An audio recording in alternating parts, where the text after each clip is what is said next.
Les deux serments de l'Aqaba en l'an 621 de l'ère chrétienne.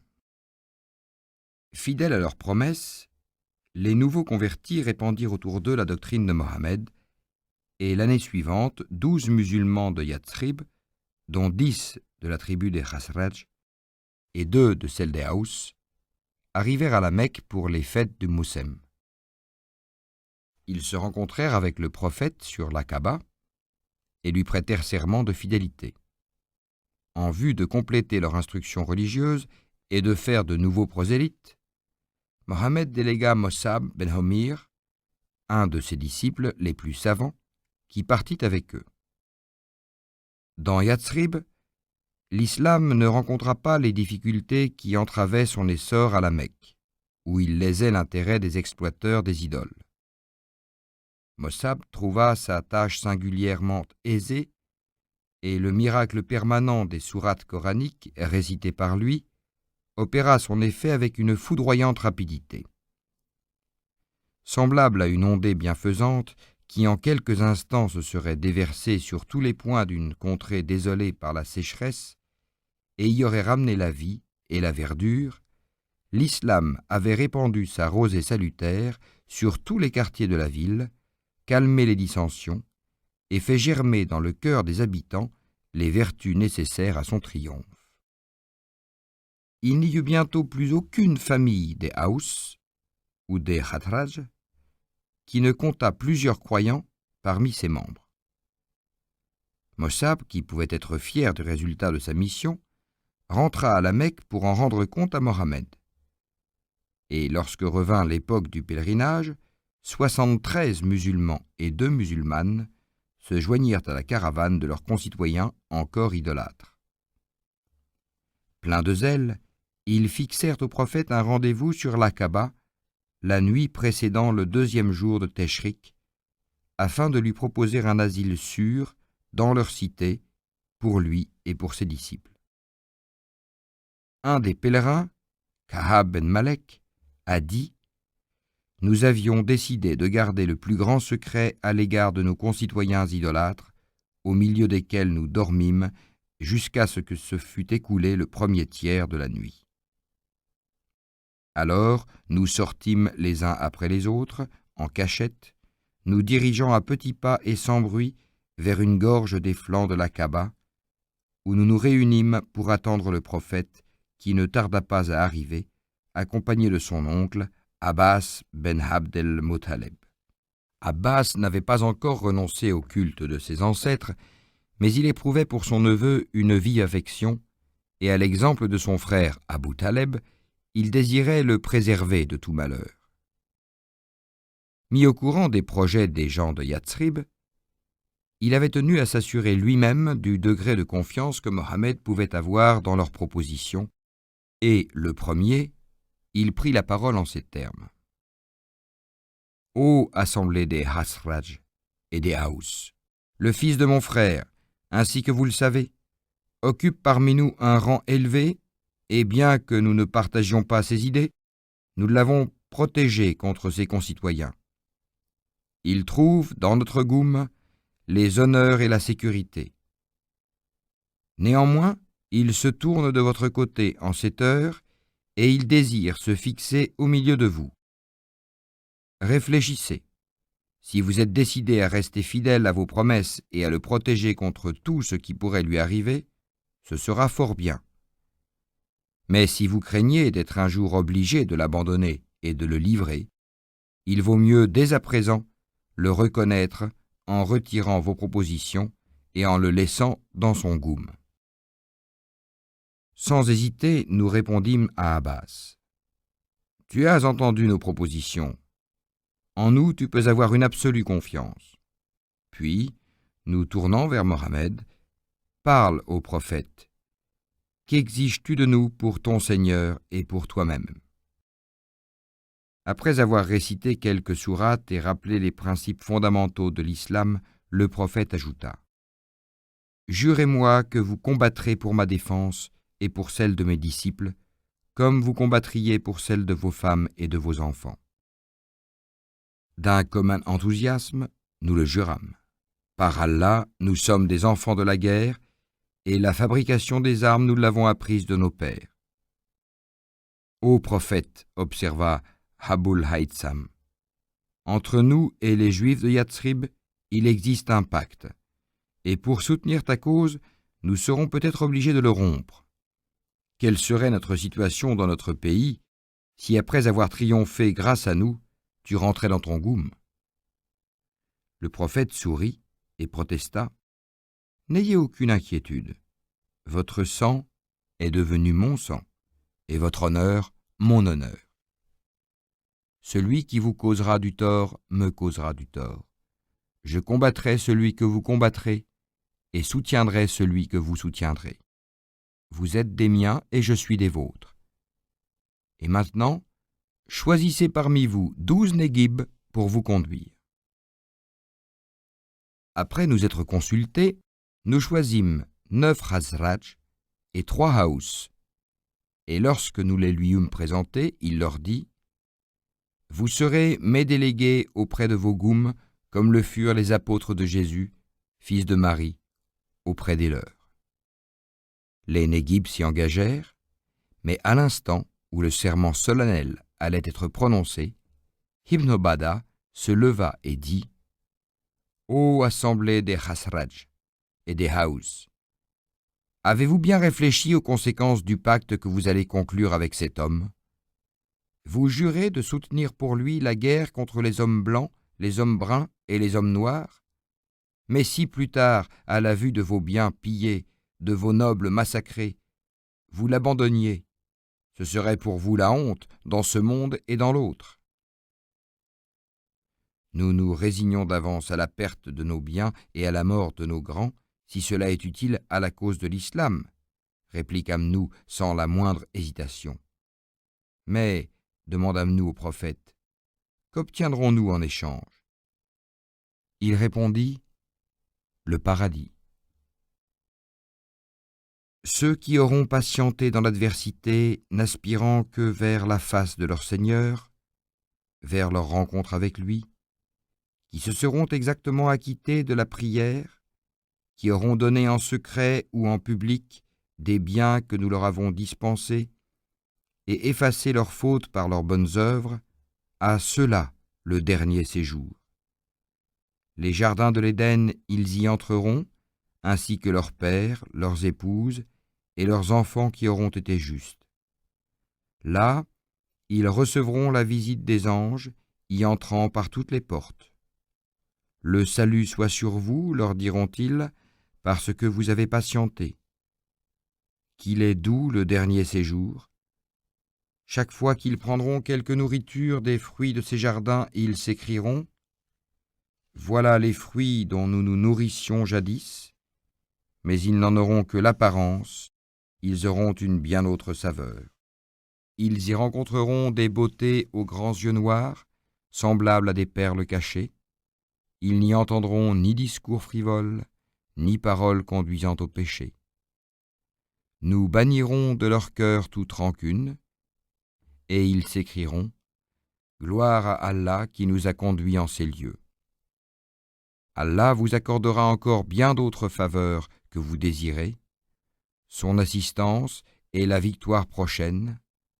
Ô vous qui croyez, devenez les ansars d'Allah, c'est-à-dire ses aides, ses soldats. Le Coran, sourate 13, versets 22-24, sourate 2, verset 23, sourate 56, versets 22 à 24, sourate 7, verset 41, sourate 61, verset 13-14. En entendant cette promesse des inconcevables félicités du paradis annoncées sous les seuls symboles qui soient à la portée du débile cerveau des humains, les fidèles sentirent leurs âmes pénétrées d'espérance et dirent au prophète : « Étends la main. » Mohammed étendit la main grande ouverte, la paume tournée vers le ciel, et Asad ben Zorara vint la frapper de sa dextre. Puis, après lui, Abu el-Haytham, el-Bara et, successivement, tous les pèlerins de Yathrib qui, de ce jour, prirent le nom de Ansar. Nous nous disposions à rentrer furtivement dans notre campement, le cœur gonflé de joie et d'espoir, lorsque, dans le silence de la nuit, sur le haut de la Kaaba, retentit une voix tellement perçante que jamais je n'en entendis de semblable. « Ô assemblée des Quraïch, tenez-vous sur vos gardes, hurla-t-elle. Les fils des Khazraj et des Haous ont juré de vous combattre. Nous tressaillîmes, mais le prophète nous rassura en nous disant « Cette voix, c'est celle du démon de la Kaaba, c'est la voix d'Iblis, de Satan. » Nous tressaillîmes, mais le prophète nous rassura en nous disant « Cette voix, c'est celle du démon de la Aqaba. C'est la voix d'Iblis, de Satan, l'ennemi d'Allah, et elle n'a été entendue par aucun de nos adversaires. » Nous retournâmes dans nos campements, où nous trouvâmes nos concitoyens plongés dans un profond sommeil et n'ayant aucun soupçon de ce qui s'était passé. Pourtant, le lendemain, à notre réveil, nous vîmes arriver une députation de nobles Quraïch, prévenus soit par la voix d'Iblis, soit par le rapport d'espions attaché au pas du prophète, et ils nous dirent « Ô assemblée des Khazraj et des Haous, il nous est revenu que vous avez attiré à vous l'un des nôtres, Mohammed ben Abdallah, et qu'avec lui vous avez conclu le serment de nous combattre. » Mais les idolâtres de notre Goum, ignorant tout des événements de la nuit, jurèrent avec la bonne foi la plus évidente qu'ils se trompaient. « Cette affaire est invraisemblable, » s'écria un de leurs chefs, Abu Saloul. « Mon Goum ne me l'aurait pas dissimulé, et je l'ignore. » Les Quraïch se retirèrent à peu près rassurés, mais, ayant rencontré un peu plus loin des Bédouins qui avaient été témoins du rendez-vous insolite dans le ravin de la Aqaba, et qui leur firent part de leurs soupçons, ils revinrent en toute hâte au campement des Khazraj et des Haous, convaincus de leur trahison. Ceux-ci avaient levé le camp et se trouvaient déjà hors d'atteinte. Le complot contre le prophète. Le prophète possédait désormais un asile assuré dans la ville de Yatsrib, et il donna l'ordre à tous ses disciples de s'y réfugier. Les idolâtres, ne pouvant envisager sans appréhension la réunion de leurs victimes avec les habitants d'une ville rivale de la leur, employèrent les moyens les plus violents pour l'entraver, et ce n'est qu'isolés ou par petits groupes successifs que les croyants purent atteindre cet asile. Ils prirent dès lors le nom de Muhadjir ou émigrants. Quant au prophète, délivré de toute inquiétude sur leur sort, il resta à la Mecque, en compagnie des seuls Ali et Abou Bakr. Il n'ignorait pas les dangers auxquels il s'exposait, mais malgré les adjurations d'Abou Bakr, il voulait tenter un dernier effort avant de quitter sa ville natale et de recourir à la force. Il espérait encore arracher à l'idolâtrie quelques-uns de ses compatriotes, maintenant qu'il avait un asile à leur offrir. Enfin, il ne voulait pas abandonner son poste avant d'avoir reçu l'autorisation de son seigneur. L'émigration des croyants porta au paroxysme la colère et en même temps l'inquiétude des Quraïch idolâtres qui résolurent de tenter un coup décisif. Ils se réunirent dans la Dar en-Nédoua, ou maison du conseil, qui avait été construite par leur ancêtre Qusay ben Kilab. Dans cette Dar en-Nédoua avaient lieu toutes les délibérations importantes et seuls pouvaient y être admis les descendants de Qusay, âgés de 40 ans pour le moins. Au moment où les représentants de chaque fraction des Quraïch se disposaient à y entrer, un vieillard d'altière allure, vêtu de laine, se présenta à la porte. Ils lui demandèrent qui il était et ce qu'il désirait. « Je suis un cheikh du Nedjed, leur répondit-il. Attiré par la distinction de vos allures et la suavité de vos parfums préférés, j'ai éprouvé le désir d'entendre vos paroles. Si vous consentez à m'admettre au milieu de votre noble assemblée, peut-être mon avis vous sera-t-il de quelque utilité. » Les habitants du Nedjed étant trop éloignés pour être soupçonnés de complicité avec Mohammed, le Conseil des Anciens ne vit point d'inconvénient à autoriser la présence de ce noble étranger qui pénétra derrière eux dans la salle des délibérations. Aussitôt, la discussion commença entre les membres de la Haute Assemblée. « Nous savons tous, se dirent-ils les uns aux autres, quelles sont les intrigues de cet homme, de Mohammed, et quels dangers elles font courir à notre patrie. Consultons-nous pour y parer, et que chacun de nous émette librement son avis. » Le premier, Aboul Bakhtari, proposa « Jetons notre ennemi dans un cachot, et après l'y avoir enchaîné, fermons la porte sur lui jusqu'à ce qu'il meure. » « Cet avis aurait pour vous les plus funestes conséquences, objecta le cheikh du Nedjed, si vous vous y conformiez. La nouvelle de votre action traverserait les portes de la prison pour parvenir aux compagnons de Mohammed, qui, n'en doutez pas, se précipiteraient sur vous afin de le délivrer, et grâce à l'appui des musulmans de Yathrib, ils seraient les vainqueurs. Passons à un autre avis. Aswad ben Rabia se leva et dit « Eh bien, expulsons Mohammed de nos rangs et exilons-le de notre pays. Lorsqu'il sera parti, peu nous importe où il se réfugiera et ce qu'il adviendra de lui. Nous en serons débarrassés. » « Quel beau conseil !» s'écria le cheikh du Nedjed. « Ignorez-vous donc la beauté du langage de votre adversaire, le charme de son accent et la puissance de ses arguments?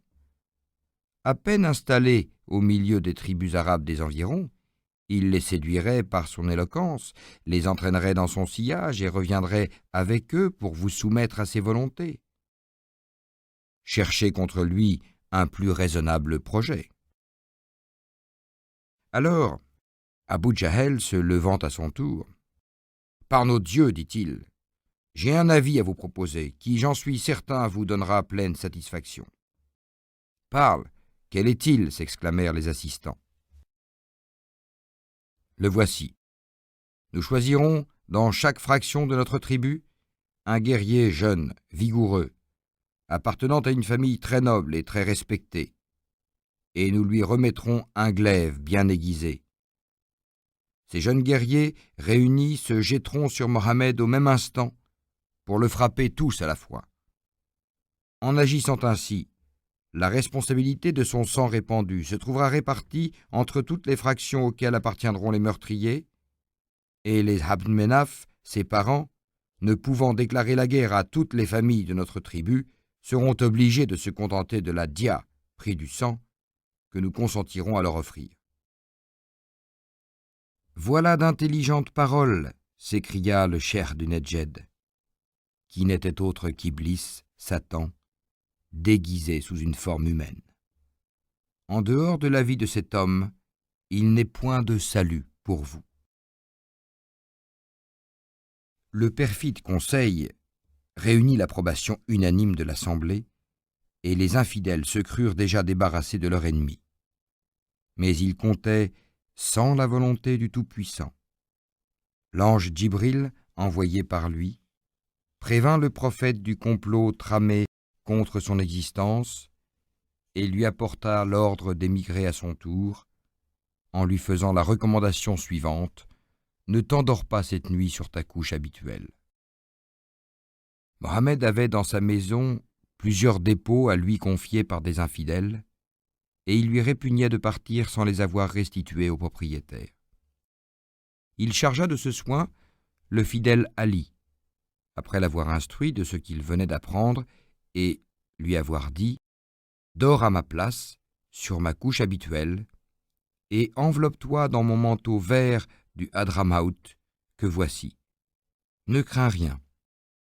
Il ne t'arrivera aucun mal du fait de nos ennemis. » Le premier tiers de la nuit s'étant écoulé, les conjurés, parmi lesquels se trouvait Abu Jahel, venus pour exciter leurs zèles, s'étaient placés en embuscade derrière la porte de la maison, afin d'empêcher Mohammed de s'évader.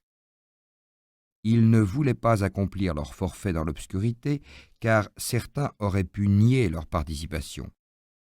Ils préféraient attendre l'aurore, pour qu'il fût visible que chacun d'eux y avait pris une égale part.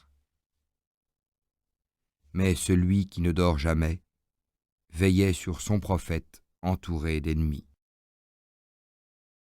Nous avons chargé leur cou de chaînes qui leur serrent le menton. Ils ne peuvent plus redresser leur tête. Nous leur avons attaché une barre par devant et une barre par derrière. Nous avons couvert leurs yeux d'un bandeau et ils ne voient rien. Le Coran, sourate 36, verset 7. Confiant dans la protection de son Seigneur, Mohammed sortit tranquillement de sa demeure, ramassa de la terre dont il jeta une pincée sur la tête de chacun des conjurés et s'éloigna. Les yeux des mécréants, sous leurs paupières appesanties par l'attente et sous le bandeau du sommeil dont Allah les avait recouverts, n'avaient rien vu. Survint un passant qui leur demanda « Qui guettez-vous donc ici ?»« Mohammed. » « Son Allah l'a sauvé, et il vous a joué. Il vient de sortir devant vous, et après avoir couvert vos têtes de poussière, il s'en est allé. »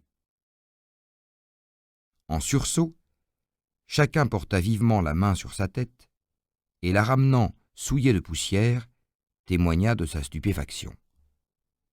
Mais, ayant aperçu par les fentes de la porte Ali endormi à la place et dans le manteau vert du prophète, les mécréants se rassurèrent et reprirent leur faction jusqu'à l'arrivée du jour. Alors, d'un même mouvement, ils enfoncèrent la porte, et leurs sabres dégainés, ils se ruèrent sur Ali. Celui-ci se dressa devant eux, ils le reconnurent et s'écrièrent « Comment? C'est toi, ô Ali? Où est ton compagnon? » « Je l'ignore. » Dans leur exaspération d'avoir été dupés de la sorte, ils se saisirent d'Ali et l'emprisonnèrent dans le temple. Mais bientôt, se rendant compte de la faute qu'ils commettraient en se vengeant sur le fils d'Abou Taleb, ils lui rendirent sa liberté.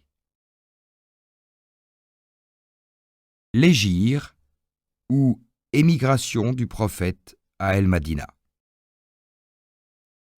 Au moment où les musulmans émigraient à Yathrib, Abou Bakr avait sollicité du prophète l'autorisation de se joindre à eux. Mais il avait reçu cette réponse : « Ne te presse pas, peut-être Allah te donnera-t-il le compagnon de route que tu préfères. » Espérant que ce compagnon de route serait le prophète lui-même, il acheta 2 rapides chamelles qu'il enferma dans la cour de sa maison en les nourrissant copieusement et en les tenant prêtes au voyage. Aïcha a dit : « Le prophète, qui ne restait jamais une journée sans venir chez mon père, le matin ou le soir, arriva tout à coup à une heure insolite. Abou Bakr comprit que c'était pour affaire de haute gravité et se recula pour lui faire une place sur son banc. Le prophète, s'étant assis, lui dit : « Allah m'autorise à sortir de la Mecque, du milieu de mon goum, et à émigrer à mon tour. » Abou Bakr le questionna d'un ton suppliant.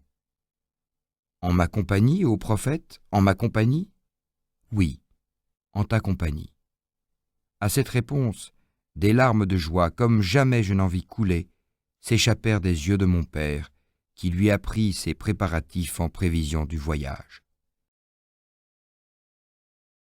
Les chamelles en parfait état furent remises à Ibn Arket, en qui Abou Bakr avait une pleine confiance, bien qu'il fût idolâtre. Ibn Arket devait les mener au pâturage, puis les conduire 3 jours plus tard à un rendez-vous fixé devant une grotte du Djebel Tsour, située à 1h30 de marche de la Mecque, sur la route qui conduit à la mer. Il servirait ensuite de guide jusqu'à Yathrib. Par une petite porte s'ouvrant derrière la maison, les 2 fugitifs sortirent en cachette, marchant sur la pointe des pieds et se dirigeant vers la grotte de Tsour. Les pieds nus du prophète ne tardèrent pas à être ensanglantés, tailladés par les pierres aiguës des côtes ravinées. Abou Bakr, désespéré de voir couler le sang de l'élu d'Allah, le porta alors sur ses épaules, puis le déposa devant la grotte, où il entra le premier. Il en explora tous les recoins, et il s'assura qu'elle ne servait d'asile ni à des fauves, ni à des reptiles.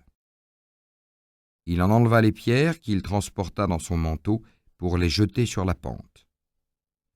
Avec des lambeaux de ses vêtements, il boucha tous les trous qui auraient pu receler des scorpions ou d'autres insectes venimeux.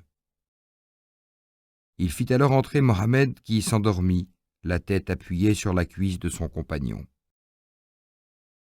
Mais sous le sable tapissant la grotte, s'était dissimulée une vipère qui avait ainsi échappé au regard vigilant d'Abou Bakr. Dans un mouvement inconscient, le dévoué disciple posa le pied sur le reptile qui, furieux, se retourna en sifflant et lui enfonça ses crochets dans le talon. La douleur fut atroce, mais dans sa crainte de réveiller le prophète reposant sur lui, Abou Bakr ne fit aucun mouvement et ne proféra aucune plainte.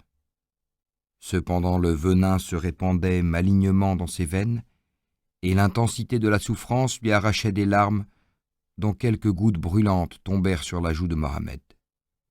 Réveillé en sursaut, le prophète lui demanda « Qu'as-tu donc, ô sincère ami ?»« Une vipère m'a mordu. » La joie du sacrifice qu'Abou Bakr avait fait de sa personne, réchauffant son cœur, avait triomphé de la malignité du venin qui commençait à glacer ses membres. Et le prophète, ayant frotté la blessure empoisonnée avec un peu de sa salive, la douleur et l'enflure disparurent aussitôt. Les Quraysh, affolés par l'émigration de Mohammed et d'Abou Bakr, avaient dépêché 2 crieurs publics, l'un au-delà et l'autre en deçà de la Mecque, les chargeant d'annoncer une récompense de 100 chamels à celui qui rattraperait les fugitifs. Et les plus fins chercheurs de pistes s'étaient lancés dans toutes les directions. Abu Jahel, ayant couru à la demeure d'Abou Bakr, heurta rageusement à la porte. Asma, sœur d'Aïcha, en sortit. « Où est ton père ?» lui dit-il. Elle répondit « Par Allah, je l'ignore. » Il leva la main sur elle et la souffleta avec une brutalité telle qu'il lui arracha un de ses pendants d'oreille. Puis il rejoignit un groupe de jeunes gens qui suivaient la piste du Djebel Tsour. À peine son apôtre s'était-il réfugié dans la grotte que, sur l'ordre d'Allah, un arbuste de la taille d'un homme, portant le nom de el-Jilan, et poussé non loin de là, s'était déplacé de manière à en cacher l'entrée. Puis il avait envoyé une araignée qui tissa sa toile entre les rameaux de l'arbuste et les anfractuosités de la caverne, et aussi un couple de pigeons sauvages qui construisit son nid et déposa ses œufs dans les 3 passages de l'entrée. À ce moment, débouchaient de toutes parts les pisteurs, excités par l'appât de la récompense. Mais ils furent arrêtés par le fragile rempart qu'avait édifié le plus humble des insectes et que le moindre souffle de la brise suffit à abattre.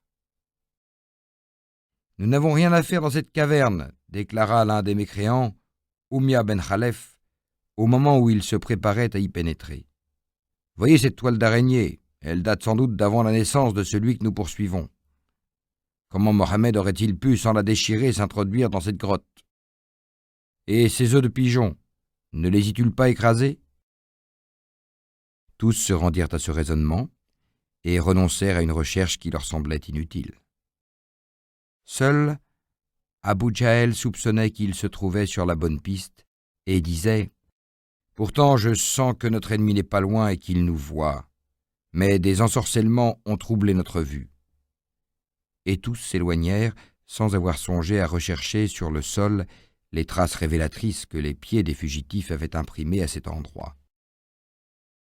Pendant cette scène, Abou Bakr tremblait non pour ses jours, mais pour ceux de son compagnon auquel il disait « Ma mort ne serait que la mort d'un homme, tandis que la tienne serait celle de tous tes disciples. » Durant 3 jours et 3 nuits, ils demeurèrent dans ce refuge.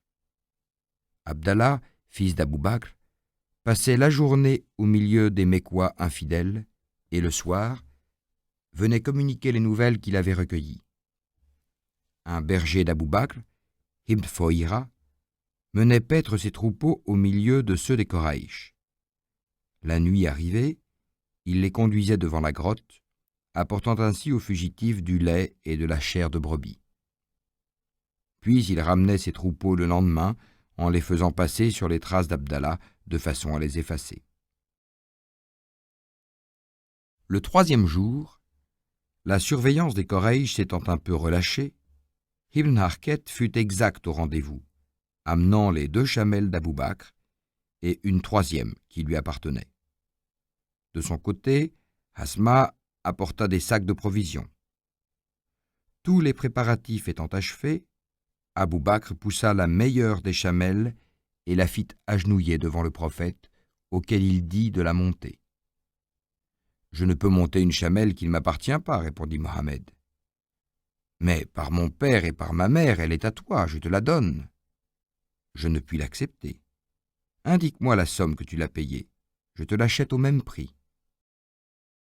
Le marché ayant été conclu, le prophète monta sur cette chamelle.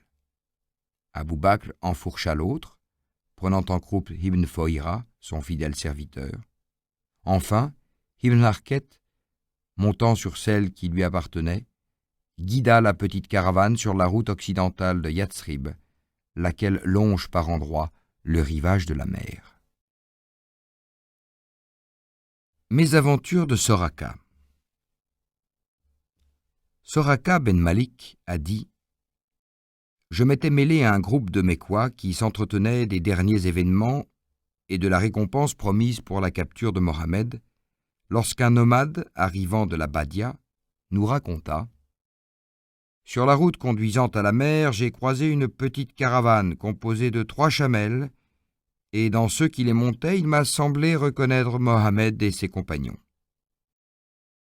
De l'œil, je lui fis signe de se taire, et je dis tout haut d'un air détaché, « Tu te trompes. Les gens que tu as croisés sont des Bédouins envoyés par moi à la recherche de chameaux qui m'appartiennent et qui se sont égarés. » Je demeurai encore quelques instants au milieu de l'assemblée, puis je rentrai dans ma maison. J'ordonnai à ma servante de conduire mon cheval dans un coin retiré de la vallée, et à un de mes esclaves, un nègre d'une force prodigieuse et d'un indomptable courage, de mener au même endroit un de mes chameaux et de m'y attendre. Je sortis par une porte dissimulée derrière ma maison, me courbant, tenant à la main ma lance, basse, le fer au ras du sol, afin d'éviter les éclairs qui en auraient jailli sous les rayons du soleil. Toutes ces précautions, je les prenais pour ne pas éveiller l'attention de ceux qui, séduits par la prime promise, auraient pu me suivre et m'obliger à la partager avec eux en cas de succès.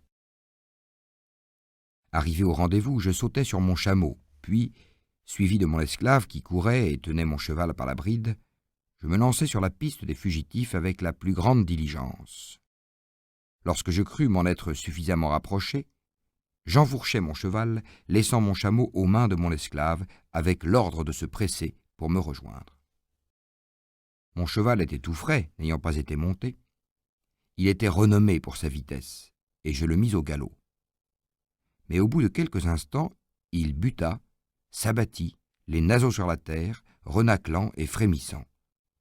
Je fus désarçonné, et impressionné par ce fâcheux présage, je tirai de mon carquois des azlam, flèches divinatoires, pour consulter le sort.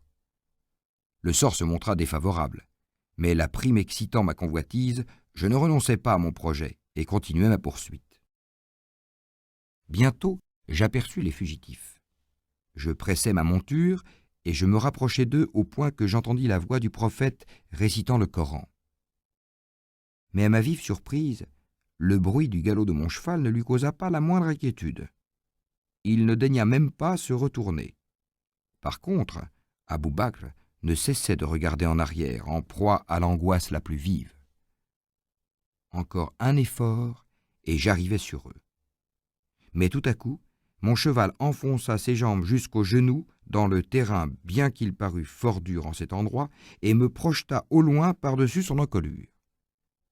Je me relevai, exaspéré, l'invectivant et le frappant pour le remettre sur ses pieds, mais en vain. Ses efforts en se débattant n'eurent d'autre résultat que de l'enfoncer plus profondément jusqu'au ventre, tandis qu'une trombe de poussière, semblable à une colonne de fumée, s'échappait de l'endroit où il s'était enlisé, et je fus pris d'une subite frayeur. Je voulus à nouveau consulter le sort par les flèches. Il fut encore nettement contraire. Alors, ne doutant plus qu'une grande calamité m'attendit en punition de mon projet, je m'écriai « Ô Mohammed, je te demande grâce, En échange, je t'informerai de nouvelles qui pourront te servir et je détournerai de toi ceux qui me suivent. Mais prie ton Allah de délivrer ma monture. » Mohammed éleva les mains en disant « Ô Allah, si Soraka est sincère, délivre sa monture. » Aussitôt, la terre desserra son étreinte, et remonté sur mon cheval qui avait dégagé ses membres, je rejoignis les fugitifs, auxquels je proposai le partage de mes armes et de mes provisions. Ils refusèrent, ne voulant rien accepter des mains d'un infidèle, et ils m'ordonnèrent de les débarrasser de ma présence. Mais convaincu, après ce que je venais de voir, du triomphe final de Mohammed, j'insistais pour obtenir un sauf-conduit prouvant qu'il n'existait plus d'inimitié entre lui et moi, et qu'il m'avait pardonné. À son ordre, Abou Bakr m'en remit un, qu'il traça sur un morceau de cuir, et qui devait me sauver la vie pendant l'expédition de Taïf. Je revins alors sur mes pas. À mon esclave noir et à tous les habitants de la Mecque qui, à mon retour, devinèrent quel avait été le but de mon voyage, je déclarai n'avoir rien aperçu, et je maugréais contre les renseignements qui m'avaient entraîné dans cette inutile et fatigante expédition. Arrivée du prophète à Kouba, 28 juin 622 de l'ère chrétienne. Grâce à l'inconcevable rapidité avec laquelle se propagent les nouvelles en pays arabe, les musulmans de Yathrib avaient été informés du départ du prophète et de son intention de les rejoindre. L'un d'eux a dit « Tous les matins, après la prière, nous nous rendions dans la Hara, plaine brûlante, semée de cailloux noirs, qui s'étend au sud-ouest de la ville, et là, les mains étendues en avant au-dessus de nos yeux pour les protéger contre l'éblouissement du soleil, nous fouillons du regard les lointains dans l'espoir d'apercevoir l'apôtre d'Allah. Nous ne regagnions nos demeures qu'à l'heure du midi, vaincus par la double brûlure des rayons du soleil qui nous frappaient d'aplomb et de leur réverbération sur les sables blancs et les pierres carbonisées. Un jour, d'entre ces jours d'accablante chaleur, nous venions de rentrer lorsqu'un juif, réputé pour sa vue extraordinairement perçante, découvrit du haut d'une tour des remparts une caravane de quelques chameaux montés par des gens vêtus de blanc qui s'élevaient et s'abaissaient, ballottés dans les remous du mirage. Comprenant qu'il avait devant les yeux le prophète et ses compagnons, il se retourna du côté de la ville et il cria d'une voix retentissante « Ô assemblée des Arabes, la bonne fortune que vous attendez vous arrive. » Réveillés de notre sieste, nous nous précipitâmes dans la direction de la caravane annoncée. Elle était campée au pied d'un palmier isolé, à quelques pas de l'oasis de Kouba. Le prophète se reposait avec Abou Bakr à l'ombre de ce palmier, et comme tous deux paraissaient à peu près du même âge et que la plupart d'entre nous n'avaient jamais rencontré l'apôtre d'Allah, nous hésitions, ne sachant auquel des deux présenter nos hommages. Cependant, l'ombre grêle du palmier s'étant déplacée, les rayons du soleil vinrent frapper le visage de l'un des voyageurs. Nous vîmes l'autre se lever aussitôt et étendre son manteau au-dessus de la tête de son compagnon pour l'en protéger. Et notre hésitation prit fin. À leur tour, les Bni Amer ben Aouf, auxquels appartient la bourgade de Kouba, arrivèrent avec des transports de joie pour inviter l'hôte illustre qu'Allah leur envoyait parmi eux. Le prophète descendit chez Kulthum ben Hidmi et Abou Bakr chez Habib ben Izaf, tandis que les autres Modjaïr s'installaient chez Saad ben Khitsma, l'un des Négib. L'ère de l'Hégire. Cette heureuse issue du voyage de Mohammed eut lieu un lundi à midi, le 12e jour du mois de Rabia el-Awel, l'année pendant laquelle se produisit cette émigration célèbre sous le nom de Hijra, dont les Européens ont fait Hégire, a été adoptée par les musulmans comme point de départ de leur ère. Elle correspond à l'an 622 de l'ère chrétienne. On pourrait s'étonner d'un tel choix au premier abord. Et pourtant, aucun autre événement dans l'existence du prophète n'eut une influence plus décisive pour le succès mondial de son œuvre. S'il était resté à la Mecque, en admettant même son triomphe définitif, l'islam y fut resté avec lui. Les Arabes de toute l'Arabie, redoutant la puissance que l'islam eût apportée au seul Koraïch, se seraient coalisés pour l'empêcher de sortir de la ville sacrée. Tandis que, ayant d'abord, en dépit de toutes les rancunes, solidement implanté les racines de sa religion dans sa ville natale, il devint facile au prophète d'y rentrer après avoir gagné les autres Arabes à sa cause. Et ceci nous prouve combien impénétrables sont les desseins de la Providence, et combien fréquemment les malheurs qu'elle nous envoie et dont nous gémissons deviennent la cause déterminante de nos succès. S'il n'avait pas été persécuté et exilé par les siens, le prophète n'eût pu accomplir sa mission universelle et la face du monde n'eût pas été illuminée par l'islam. Le prophète séjourna à Kouba le mardi, le mercredi et le jeudi. Il y fut rejoint par Ali, qui, après avoir remis entre les mains de leur propriétaire tous les dépôts à lui confiés, arriva, ayant marché de jour et de nuit, les talons sillonnés par de larges crevasses.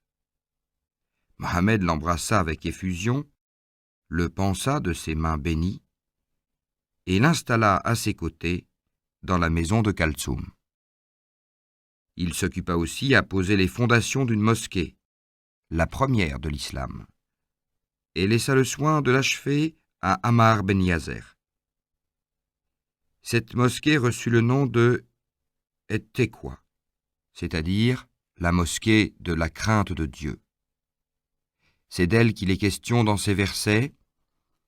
Il est un temple bâti dès les premiers jours, sur la crainte de Dieu. Là tu es le mieux placé pour la prière. Là se rassemblent les hommes qui aiment la purification, et Allah aime ceux qui se purifient.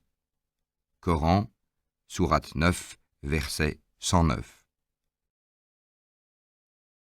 Arrivée du prophète à Yatsrib. Malgré l'insistance des Bni Amer qui voulaient le retenir dans leur bourgade, le prophète partit le vendredi, au lever du jour, monté sur la chamelle qu'il avait achetée à Abou Bakr et qui devint célèbre sous le nom de Qoswa, c'est-à-dire celle qui a les oreilles et les narines fendues. Une grande foule de piétons et de cavaliers le suivait, et ses compagnons se disputaient l'honneur de tenir la bride de sa monture. L'heure de la prière le surprit au moment où il traversait les terres des Bni Salem ben Haouf.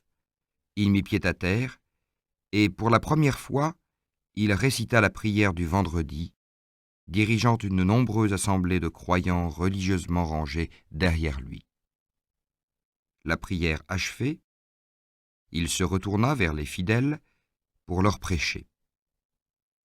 Puis il remonta sur sa chamelle et, escorté de la foule soulevée par l'enthousiasme le plus ardent, il fit dans Yatsrib une entrée triomphale. Sur toutes les terrasses, les Douat el-Khedour, celles qui sont habituellement cachées dans les intérieurs, c'est-à-dire les femmes et les jeunes filles, s'étaient groupées, semblables, dans leur voile éclatant, à de ravissants oiseaux multicolores, posés sur le bord des falaises.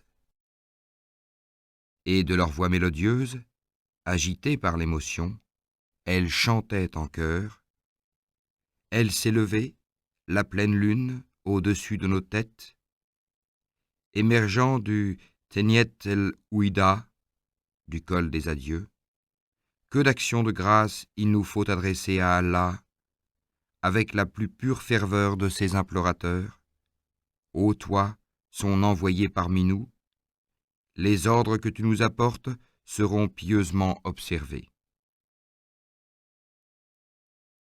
Dans chaque quartier que le prophète traversa, chez les Bni Biada, les Bni Saïda et les Bni Haritz, les Bni Adi, etc., une députation de notables, arrêtant sa chamelle par la bride, lui disait « Demeure parmi nous, ô prophète, tu y trouveras la fortune, la puissance et la sécurité. » Mais il répondait « Laissez aller ma chamelle, car elle a reçu des ordres d'en haut. » Et souriant avec bonté, il ajoutait « La bénédiction d'Allah soit sur vous. » Il avait relâché la bride de sa monture, et celle-ci, dominant l'escorte des croyants de son cou démesuré, tournait la tête tantôt à droite, tantôt à gauche, et semblait rechercher de ses gros yeux noirs ombragés de longs cils l'endroit qui lui avait été désigné par la Providence. Après 1000 détours, elle s'arrêta sur un terrain vide et s'agenouilla. Mais le prophète n'étant pas descendu, elle se releva et fit quelques pas encore, hésitante. Enfin, décidée, elle revint à l'endroit même où elle s'était arrêtée pour s'y agenouiller de nouveau. Puis, étalant dans toute sa longueur son cou sur le sol, elle poussa de légers grognements. Mohammed descendit alors, en déclarant « Allah m'a fait descendre dans un endroit béni. Il sera la meilleure des demeures. » Ce terrain était un merbed, c'est-à-dire une aire où l'on exposait les dattes pour les faire sécher.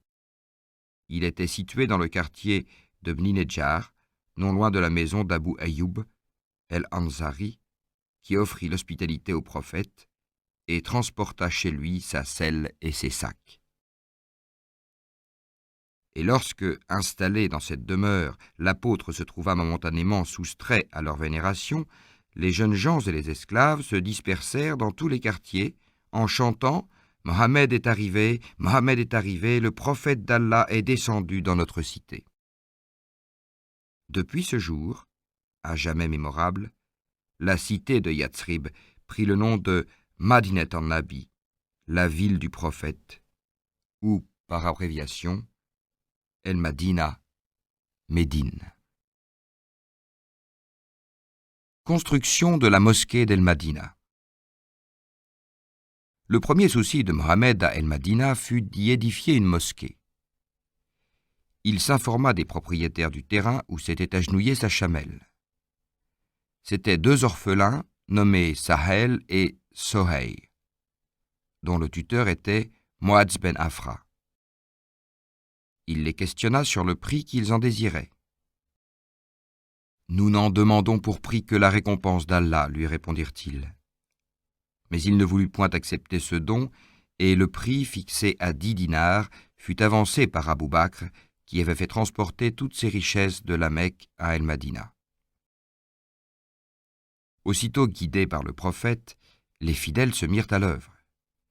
Ils déblayèrent le merbed, qui contenait des murs en ruine, un palmier et quelques tombes abandonnées. Puis ils en nivelèrent le sol. Les fondations une fois creusées, Mohammed prit une grosse pierre pour l'y porter, et sa noble poitrine fut couverte de poussière. Ceux que voyant ses compagnons voulurent l'en empêcher, mais il dit à Abou Bakr « Imite plutôt mon exemple et pose une pierre à côté de la mienne. » Puis il ordonna à Omar d'en poser une à côté de celle d'Abou Bakr. Et, successivement, chacun des notables musulmans vint apporter sa pierre à l'édifice. Lorsque les fondations de pierre s'élevèrent au tiers de la hauteur que devaient atteindre les murs, les fidèles se mirent à pétrir de la terre avec de l'eau, pour en façonner des briques crues avec lesquelles ils devaient achever la construction. Ainsi que précédemment, le prophète continua à les encourager par son exemple, en transportant des briques dans son manteau. Voyant un des travailleurs porter une double charge sur ses épaules, il essuya les cheveux de sa nuque, couverte de terre, et lui dit « Aux travailleurs, une récompense est réservée dans le ciel, et à toi, une double récompense. » L'entrain était général, et pour accélérer leur travail en rythmant leurs mouvements, les maçons chantaient en chœur des vers qui exaltaient leur espoir. Quand les murs furent hauts de 7 coudées, les fidèles toiturèrent l'édifice en terrasse, avec des poutres de palmier recouvertes de lattes et de feuilles provenant du même arbre. Et par-dessus, ils étalèrent une couche de terre battue d'une épaisseur suffisante pour n'être pas traversés par la pluie. Le plafond fut soutenu à l'intérieur par des colonnes en troncs de dattier et le sol recouvert de fin gravier. La longueur de l'édifice mesurait 100 coudées et sa largeur était un peu moindre. 3 portes y donnaient accès, et la principale fut désignée sous le nom de Bab er-Rahma, ou porte de la miséricorde. Le minbar, ou chair, était formé d'un simple tronçon de palmier sur lequel montait le prophète pour prêcher. On voit combien cette première mosquée, analogue à celle des plus pauvres villages sahariens, était loin de ressembler au merveilleux édifice qui devait bientôt être élevé pour le culte de l'islam. En même temps, Mohammed fit construire 2 petites maisons en terre, Hujirat, accolées au mur de la mosquée, pour y loger avec sa famille, qu'il envoya chercher à la Mecque par Zaïd, son fils adoptif. Lorsque ces maisons furent terminées, il déménagea de chez Abu Ayyub et s'installa avec les siens qui n'avaient pas tardé à arriver. Quant aux Muhadjirs, ils avaient tous reçu la généreuse hospitalité des Ansar. Ceux-ci avaient ramené chez eux, avec joie et orgueil, les Muhadjirs désignés à chacun par le sort. Mohammed fut particulièrement ému du cordial accueil fait à ses compatriotes par ses nouveaux disciples.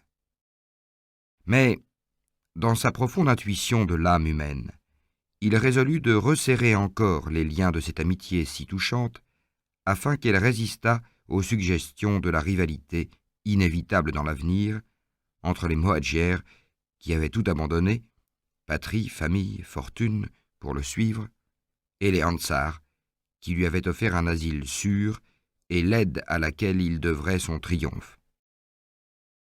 Chaque parti n'aurait-il pas quelque raison de réclamer pour lui seul la première place dans l'affection du prophète et dans les fastes de l'islam? Dans le but de parer à d'aussi dangereuses éventualités et de donner aux exilés une véritable famille, Mohammed profita de l'exaltation sans nuage qui unissait en ce moment Muhadjir et Ansar pour décréter entre eux une parfaite fraternité par couple composé chacun d'un Muhadjir et d'un Ansar.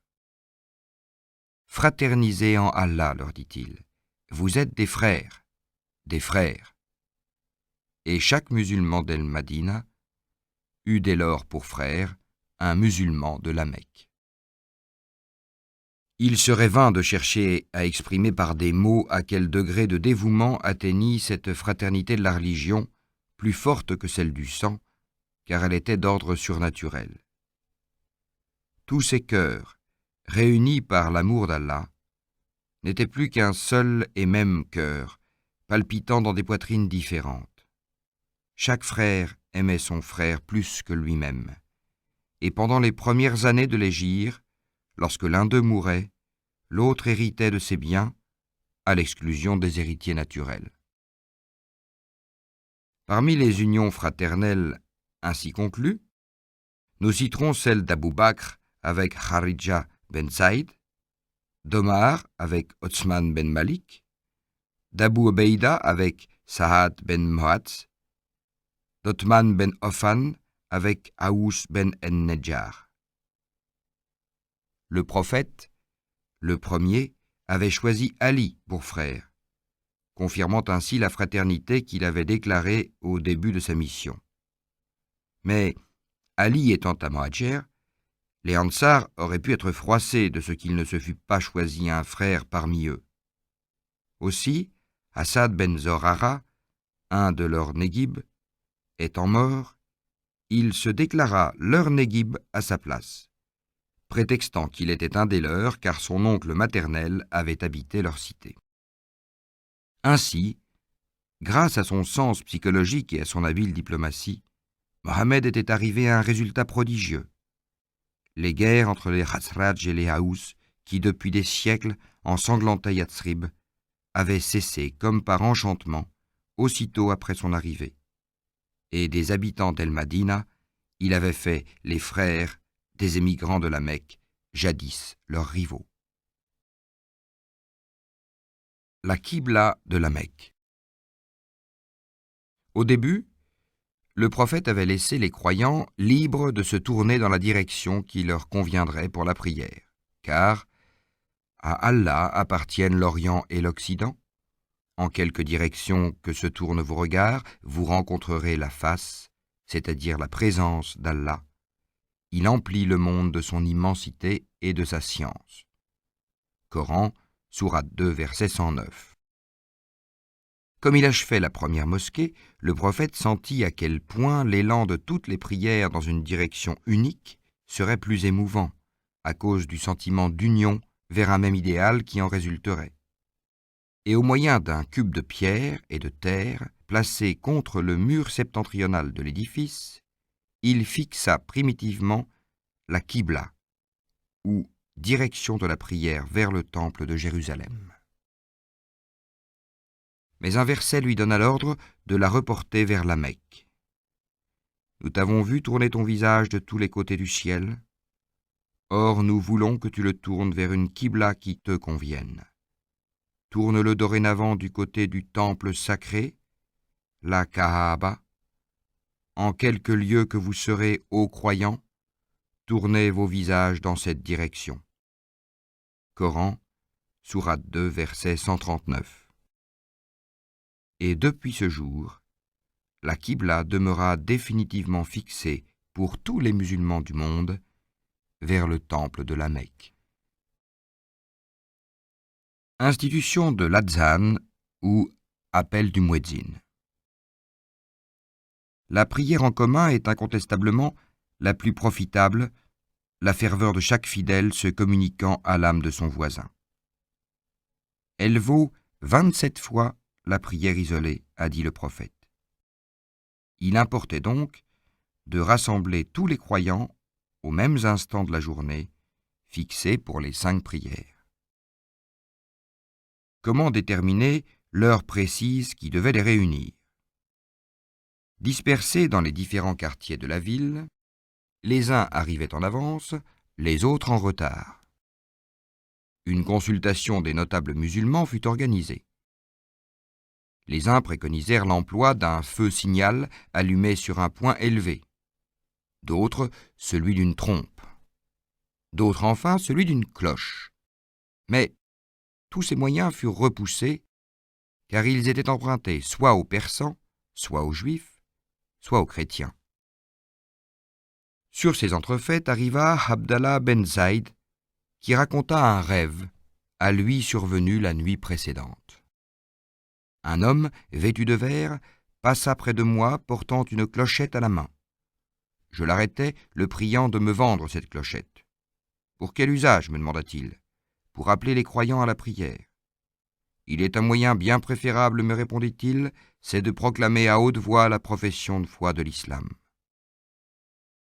Le prophète, sentant combien les résonances de la voix humaine sont plus communicatives en émotion que celle du plus parfait instrument de métal, déclara aussitôt « La vérité est dans ton rêve. Va trouver Bilal, dont la voix est puissante et harmonieuse, et porte-lui mon ordre d'appeler du haut de la mosquée les fidèles à la prière. » Et Bilal, le noir affranchi, chargé d'appeler tous les croyants, quels que fussent leur rang et leur race, lança du haut de la terrasse de la mosquée ce cri de l'âme islamique. Allah est le plus grand, il n'y a de Dieu qu'Allah, et Mohammed est le prophète d'Allah. Venez à la prière, venez au salut. Telles des senteurs exquises émanant d'une buire précieuse, ces paroles échappées du gosier puissant et harmonieux de Bilal se répandirent sur toute la ville, jusqu'au fond de toutes les demeures, et les croyants accoururent aussitôt en rang pressé pour aspirer avec délice le parfum vivifiant de la prière. Depuis lors, dans toutes les mosquées de la terre, un crieur appelé muezzin est chargé de ces 5 appels quotidiens qu'il lance du haut des sveltes minarets édifiés dans ce but. Le jeûne de Ramadan. Après avoir choisi la voie humaine pour l'appel à la prière, Mohammed continua pendant les premiers temps de son séjour à El-Madina à préciser les obligations de la religion islamique. Il avait pour habitude de jeûner 3 jours chaque mois lorsqu'il reçut cette révélation. Le mois de Ramadan, pendant lequel le Coran est descendu du ciel, est le temps de l'abstinence. Celui d'entre vous qui aura aperçu la lune de ce mois se disposera à jeûner. Pendant la nuit du jeûne, la cohabitation vous est permise avec vos épouses. Elles sont des vêtements pour vous et vous êtes des vêtements pour elles. Buvez et mangez jusqu'à l'instant de l'aube où vous pouvez distinguer un fil blanc d'un fil noir. Mais à partir de ce moment, n'interrompez plus votre jeûne jusqu'à la tombée de la nuit. Pendant ce temps, n'ayez aucun commerce avec vos femmes et retirez-vous de préférence dans les mosquées. Coran, sourate 2, versets 181 à 183. Le jeûne du mois de Ramadan fut institué par ces versets et de nombreux avantages devaient en résulter. L'homme, ayant été pétri avec l'amour de sa propre personne, recherche tout ce qui lui offre des satisfactions matérielles et fuit tout ce qui est le lot des pauvres et des faibles. Or, rien n'est plus salutaire pour l'arrêter sur cette pente fatale que les tiraillements de la faim et de la soif. Pendant la journée entière, les fidèles, dont le corps n'était plus alourdi par les aliments, se groupaient, et la nourriture qu'apportaient les prières à leurs âmes était attendue par eux avec plus d'impatience que la nourriture de leur corps. Et pourtant, sous le climat torride d'El-Madina, la soif qu'ils ne pouvaient étancher pendant les interminables journées de l'été devenait un supplice. Certains d'entre eux, la gorge desséchée, haletante, étaient prêts à défaillir en voyant l'eau cristalline des séguias et en entendant son chuchotement tentateur. Mais l'exemple de leurs frères, résignés, avait au fait de relever leur courage. Les liens de la fraternité religieuse se resserrèrent encore dans cette épreuve et, s'étant entraidés pour triompher d'adversaires aussi rudes que la faim et la soif, les croyants étaient prêts à affronter ensemble les ennemis les plus terribles d'entre les humains. Pendant 30 journées, sans murmure et avec une exaltation grandissante, les Ansar et les Mohadjers observèrent ce premier jeûne de Ramadan.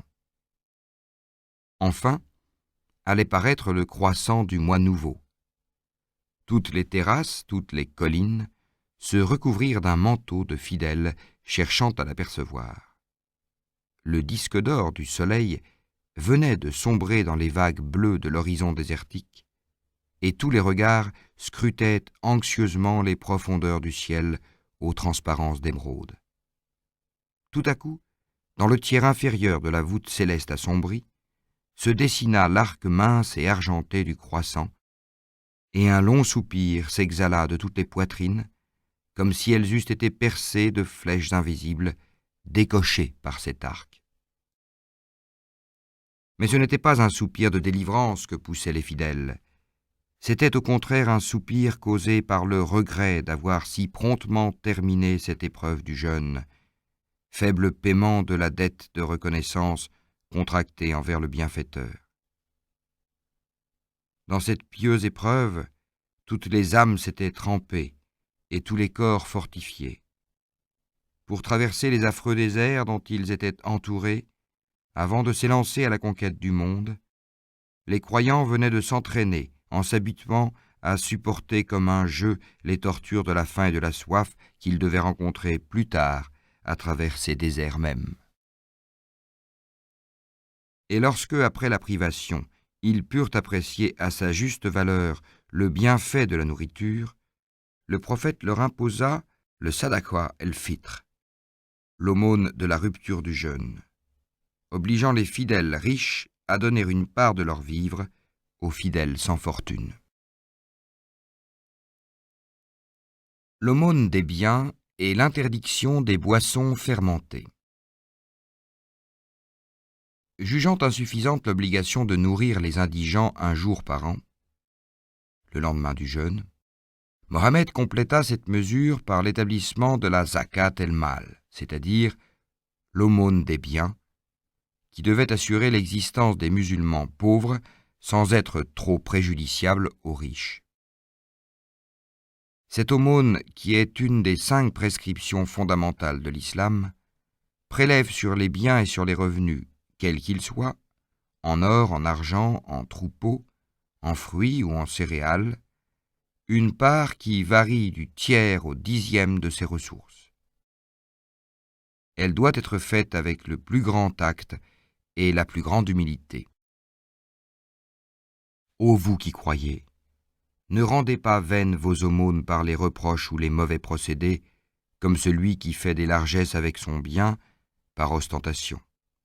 Celui-là, il ressemble à une colline rocailleuse recouverte d'un peu de terre, qu'une averse tombe sur cette colline, et elle n'y laisse qu'un roc dénudé. Ceux qui dépensent leur avoir pour le désir de plaire à Allah et pour l'affermissement de leurs âmes, ceux-là ressemblent à un jardin planté sur un coteau, arrosé par une pluie abondante, et dont les fruits ont été portés au double. Si la pluie n'y touche pas, elle y est remplacée par la rosée. Pratiquez l'aumône au grand jour, c'est louable. La faites-vous en secret et encouragez-vous les pauvres, cela vous profitera davantage. Il est des pauvres que l'on croit riches à cause de leur tenue réservée. Vous les reconnaîtrez à leur marque, ils n'importunent pas les hommes par leurs demandes. Tout ce que vous aurez donné à ces hommes, certes, Allah le saura. Vous n'atteindrez à la piété parfaite que lorsque vous aurez fait l'aumône de ce que vous chérissez le plus. Les aumônes sont destinées aux pauvres et aux indigents, à ceux qui les recueillent, à ceux dont les cœurs ont été gagnés à l'islam, au rachat des captifs, aux insolvables, à la cause d'Allah et aux voyageurs. Ceci est obligatoire de par Allah. Coran, sourate 2, versets 266, 267, 275, sourate 3, verset 86, sourate 9, verset 60. Par ces versets fut imposé le zakat el-mal, dont le sens littéral est la purification, et qui sert, pour ainsi dire, à purifier la fortune et à la rendre excusable. Le prophète avait pressenti les ravages que l'alcoolisme devait exercer sur le monde et presque à l'égard du culte des idoles, il interdit l'usage des boissons fermentées. Tout d'abord, il reçut cette révélation. Ils te questionneront sur les boissons fermentées, dis, elles contiennent du nuisible et de l'utile pour les hommes, mais le nuisible l'emporte sur l'utile. Coran, sourate 2, verset 216. Parmi les fidèles, les uns abandonnèrent leur usage, tandis que les autres ne purent s'y résigner. Alors une seconde révélation apporta cet avertissement. Ne vous approchez pas de la prière en état d'ivresse. Attendez que vous puissiez comprendre les paroles que vous prononcez. Coran, sourate 4, verset 46. Ali en était la cause. Il avait bu plus que de raison, et l'heure de la prière étant arrivée, il avait récité « Ô les infidèles, nous adorons ce que vous adorez. Vous n'avez pas de religion, et je n'ai pas de religion. » Au lieu de « Ô les infidèles, je n'adore pas ce que vous adorez. À vous votre religion, et à moi ma religion. » Coran, sourate 109, versets 1, 2, 6. Et enfin l'interdiction formelle fut décrétée par cet impératif verset. Ô croyants, les boissons fermentées, les jeux de hasard, les idoles et la consultation du sort par les flèches sont des abominations inventées par le démon. Abstenez-vous-en, et vous serez sans doute heureux. Certes, le démon désire, au moyen des liqueurs fermentées et du jeu, exciter la haine et la colère entre vous, et vous éloigner du souvenir d'Allah et de la prière. Ne vous en abstiendrez-vous donc pas? Obéissez à Allah, obéissez au prophète. Coran, sourate 5, versets 92-93. Entrée d'Aïcha dans la maison du prophète. La très gracieuse, très spirituelle et très instruite Aïcha, qui n'était encore que nominalement l'épouse du prophète, entra vers cette époque dans sa maison. Aïcha a dit « Ma mère, Rumman, m'appela un jour tandis que je me balançais sur une escarpolette entourée de mes compagnes. Je me rendis à son appel sans savoir ce qu'elle me voulait. Elle me prit par la main et me retint sur le seuil de la porte, attendant que ma respiration haletante fût calmée. Alors, avec un peu d'eau, elle ablutionna mon visage et mes tempes, et m'introduisit dans la maison où se trouvaient des femmes des Ansar qui me dirent « À toi le bonheur, la bénédiction et la meilleure fortune. » Ma mère m'ayant laissé entre les mains de ces femmes, celles-ci se mirent à me parer, et elles avaient à peine terminé que l'apôtre d'Allah entra subitement. L'hostilité des Juifs et des Munafiqoun. Au début, un certain nombre de Juifs, parmi lesquels les savants Muharrik et Abdallah ben Selam, avaient été touchés par les avances et les arguments du prophète et étaient venus se convertir entre ses mains.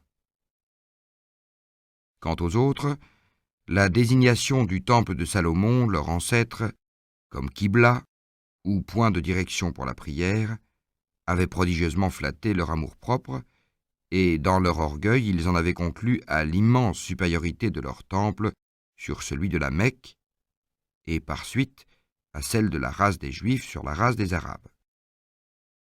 Lorsque, sur l'ordre d'Allah, la Qibla fut changée et dirigée vers la Kaaba, ils furent profondément mortifiés.